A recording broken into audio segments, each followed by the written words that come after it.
여러분 안녕하세요. 코코아빠 아이겠습니다. 토트넘을 완전히 바꿔놓은 포스테코글루 감독, 그렇기에 그에 대한 여러가지 분석들이 나오고 있습니다.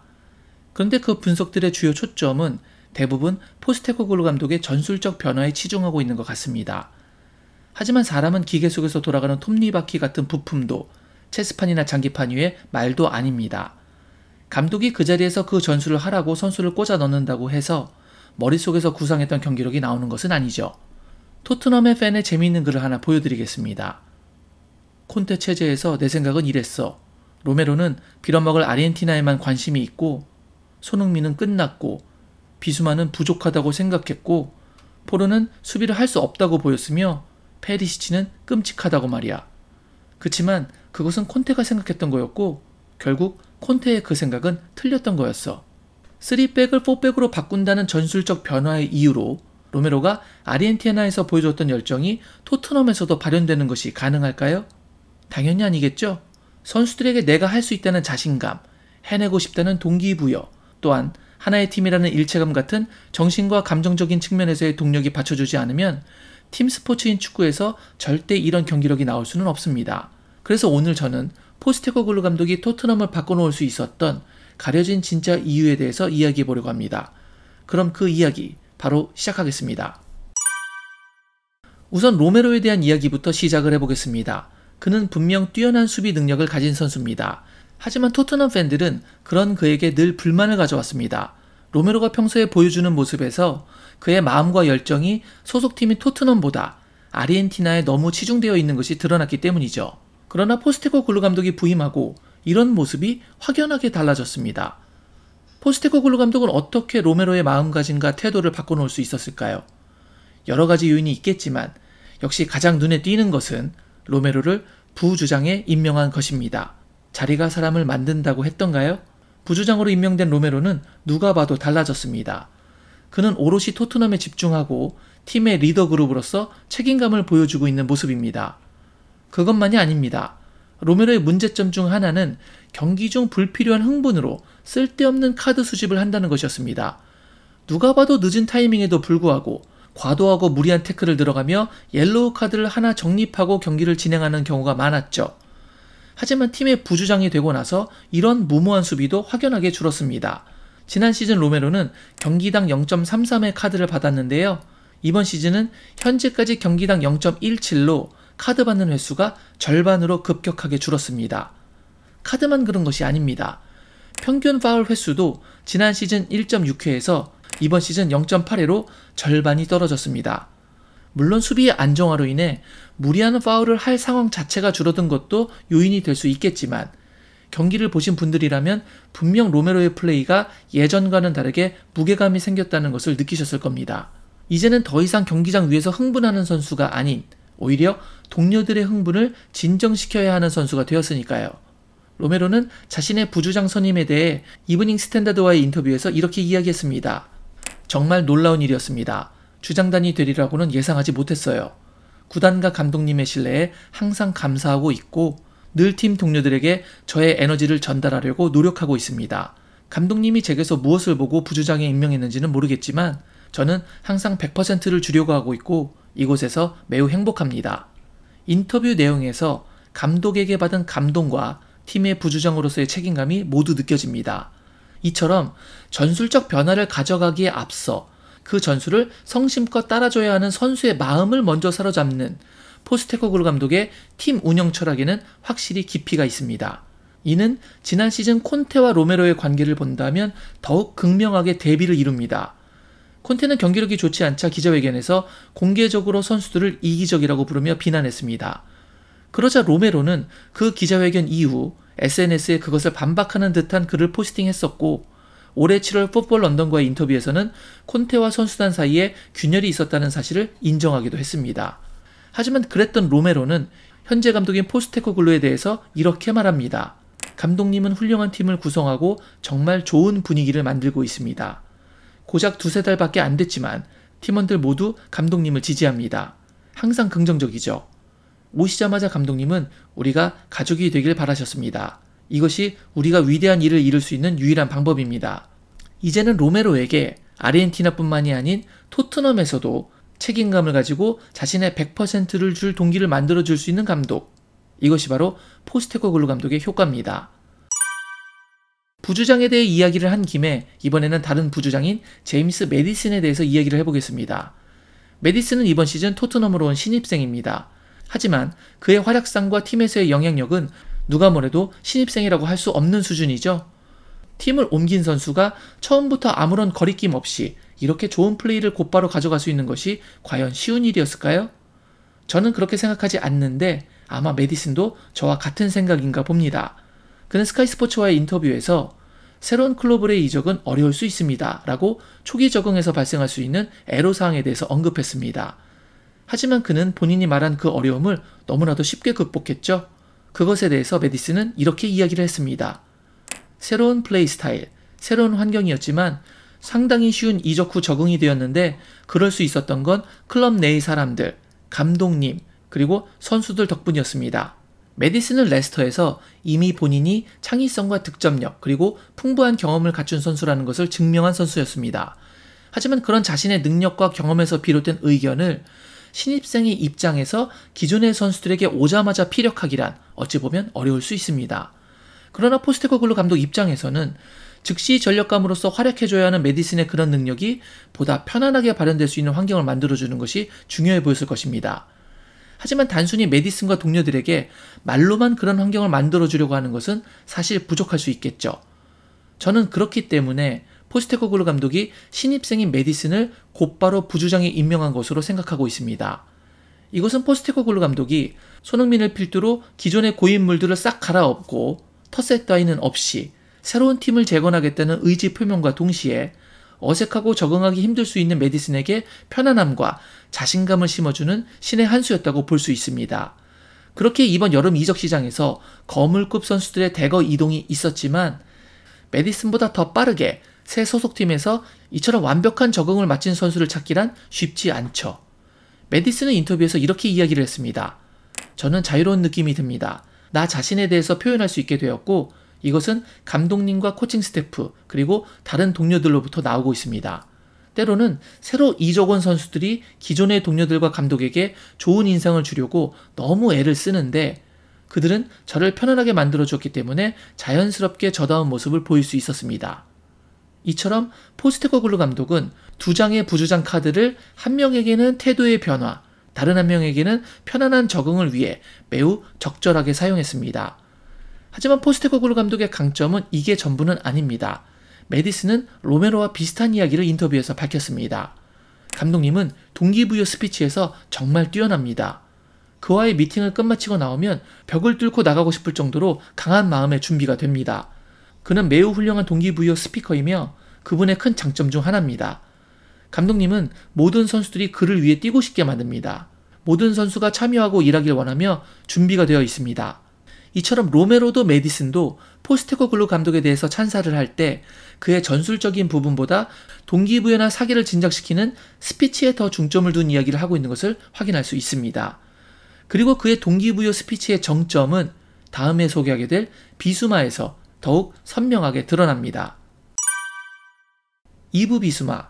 토트넘이 야심차게 영입한 선수였지만 콘테 감독 체제에서는 완전한 영입 실패작으로 보였습니다. 앞선 페네글에서는 부족한 선수였죠. 하지만 지금은 팀의 핵심 중의 핵심 선수입니다.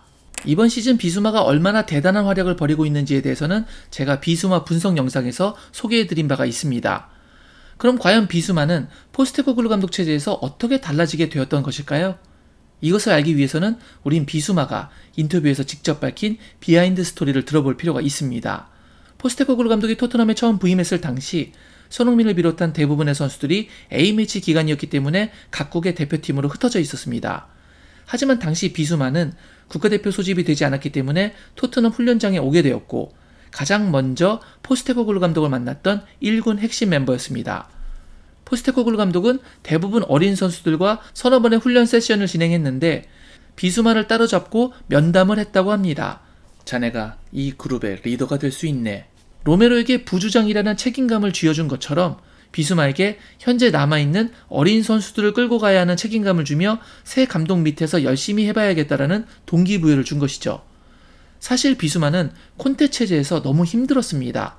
콘테는 기자회견에서 비수마는 전술적으로 어려움을 겪고 있다라며 공개적으로 말했습니다.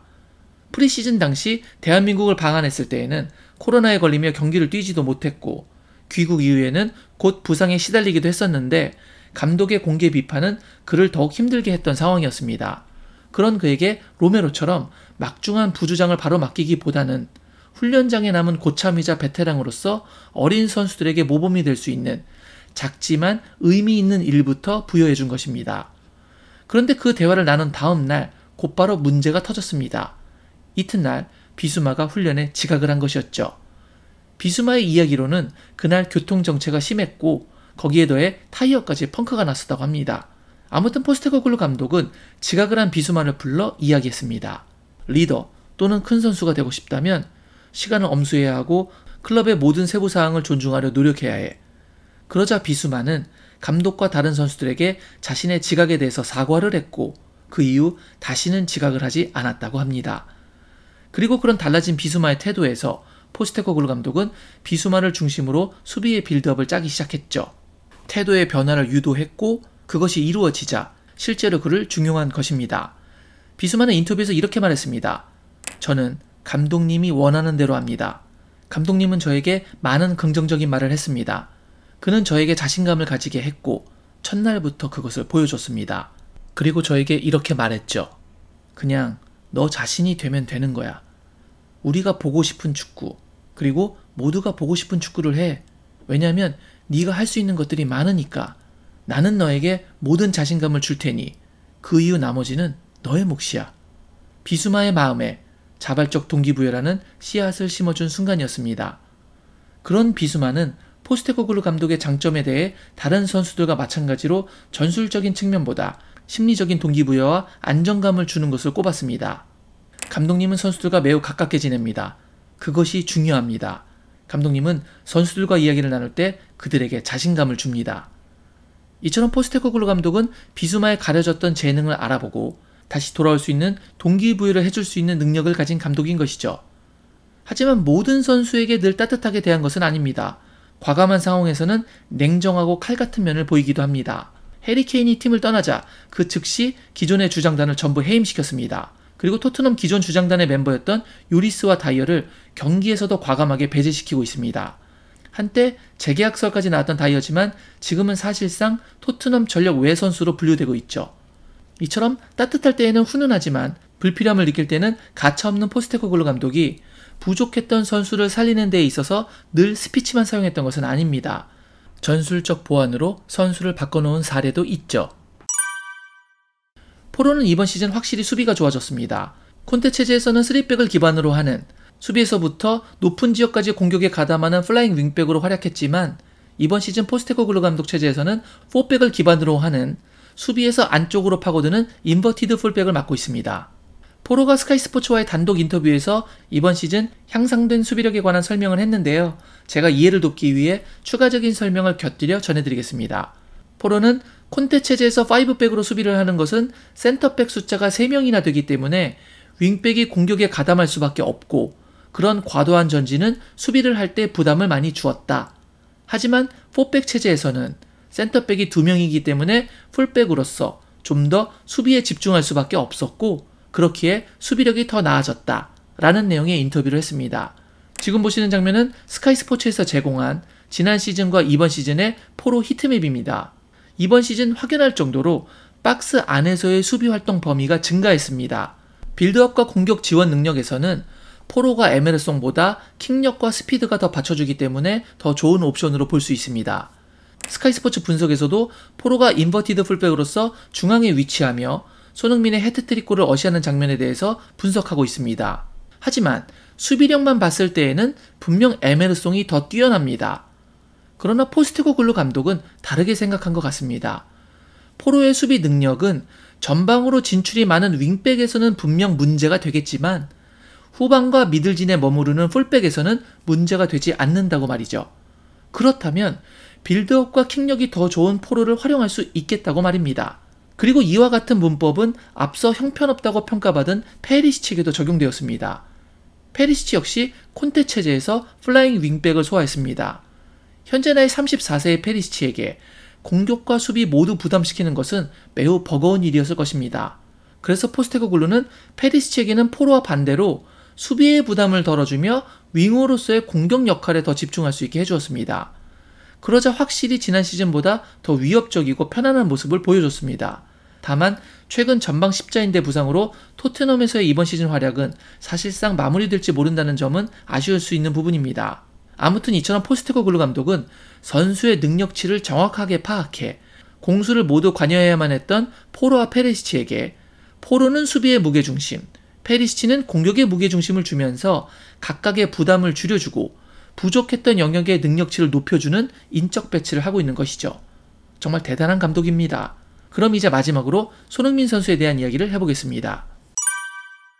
많은 토트넘 현지 팬들은 지난 시즌 손흥민의 부진으로 그에게 많은 비난을 했습니다. 그가 안아골절이 왔건 그동안 토트넘을 위해서 많은 업적을 쌓아왔건 상관없이 말이죠. 시즌 이후에는 스포츠 탈장 문제로 수술을 받았을 정도로 힘겨운 여정 속에서 항생제를 먹어가며 카타르 월드컵까지 소화했습니다. 그런 그가 부상을 털어버리고 이번 시즌을 임하면서 달라진 것은 누가 뭐래도 우선 케인이 떠난 팀을 이끄는 토트넘의 새 주장이 되었다는 것입니다. 물론 토트넘에 손흥민보다 더 좋은 주장 적임자가 없는 것도 사실입니다. 하지만 다른 후보가 있었다고 하더라도 손흥민 선수를 주장으로 임명하는 선택을 했으리라고 봅니다. 이제껏 소개해드린 모든 선수들이 개별 인터뷰에서 포스테코글루 감독에 대해 한결같이 입을 모아 말하는 것은 그의 전술보다 자신들을 대해주었던 태도와 방식, 그리고 팀의 분위기였습니다. 위계적인 분위기가 아니라 서로 위하고 자유로우면서 그 안에 질서와 예의가 존재하는 그런 가족. 이런 분위기를 가장 잘 만들고 감독과 선수들 사이에 자연스러운 다리 같은 연결을 해줄 수 있는 마청 같은 선수가 손흥민 선수 말고 누가 있을까요? 손흥민 선수가 다른 선수들과 참 막역하게 지낸다고 느껴지는 것 중 하나가 골 세레머니 장면입니다. 물론 성격의 차이입니다만 예전 손흥민 선수가 골을 넣고 찰칵 세레머니를 할 때 주장이자 영혼의 파트너였던 케인이 옆에서 같이 해준 적이 단 한 번도 없었습니다. 아무래도 케인은 다정한 스타일이라기보다는 좀 근엄한 느낌이 있으니까요. 하지만 지금 메디슨이 골을 넣고 다트 세레머니를 하면 손흥민은 옆에서 즐거워하며 늘 함께 다트 던지기에 동참합니다. 그러니까 메디슨도 손흥민의 찰칵 세레머니를 옆에서 기다렸다가 항상 같이 해주고 있습니다. 케인이나 다이어, 그리고 유리스에게서는 볼 수 없었던 장면이죠. 이건 이전 주장단들이 잘못했다고 말하는 게 절대 아닙니다. 그들이 세레머니를 함께하지 않는 것은 지극히 일반적입니다. 단지 제가 말하고 싶은 것은 반대로 이런 것을 같이 해주는 손흥민의 친근한 성격입니다. 그리고 이것이 손흥민이 주장으로서 가지는 다른 선수들과의 차이점일 수 있겠습니다. 원정 개막전에서 팬들 앞으로 이동해 허드를 하고 부진했던 히샬리송이 득점을 하자 뒤에서 그를 밀어주는 주장, 마치 다정하고 친한 형 같은 존재, 포스테코글루 감독이 만들고 싶다는 가족 같은 팀을 완성해주는 마지막 퍼즐 한 조각 같은 선수. 그렇기에 그는 손흥민 선수를 새 주장으로 임명했을 것입니다. 이번 북런던 더비가 끝난 이후 프리미어리그 공식 홈페이지에서는 분석 기사를 하나 올렸는데 그중 이런 문장이 있습니다. 포스테코글루 감독의 대담하고 공격적인 축구는 용기와 자신감이 필요한 고위험 고수익 전략입니다. 플레이어가 동의하지 않거나 어려운 순간에 움츠러들면 전체 시스템이 무너집니다. 이처럼 포스테코글루 감독의 전술에서 선수단의 심리 상태는 정말 중요합니다. 그렇기에 지난 시즌과 달라져도 너무 달라진 토트넘으로 바꿔놓은 감독의 능력에 대해서 이야기함에 있어 오직 전술적 변화만 이야기하는 것은 분명 가장 중요한 핵심을 놓치는 것일 수도 있기에 오늘 영상에서 잘 조명되지 않았던 포스테코글루 감독의 인적 관리 능력에 대해서 분석하는 시간을 가져봤습니다. 미국 성공 철학의 거장인 나폴레온 힐의 생각하라 그리고 부자가 되어라 라는 책에 이런 글귀가 있습니다. 진정한 리더는 다른 사람이 좋아할 만한 일을 찾아내고 그 일을 통해 다른 사람을 돕는 것이다. 이 글을 보면 포스테코글루 감독은 진정한 리더, 즉 명장이라는 생각이 듭니다. 부디 이번 시즌 포스테코글루 감독과 캡틴 손흥민 그리고 선수단 정말 대형 사고 하나 쳐주길 간절하게 바라게 되네요. 오늘 제가 준비한 영상은 여기까지였습니다. 오늘 영상이 마음에 드셨다면 구독, 좋아요, 알림 설정 부탁드리겠습니다. 저는 다른 더 좋은 영상으로 여러분께 인사드리겠습니다. 그때까지 늘 건강하시길 바랍니다. 역시 I guess.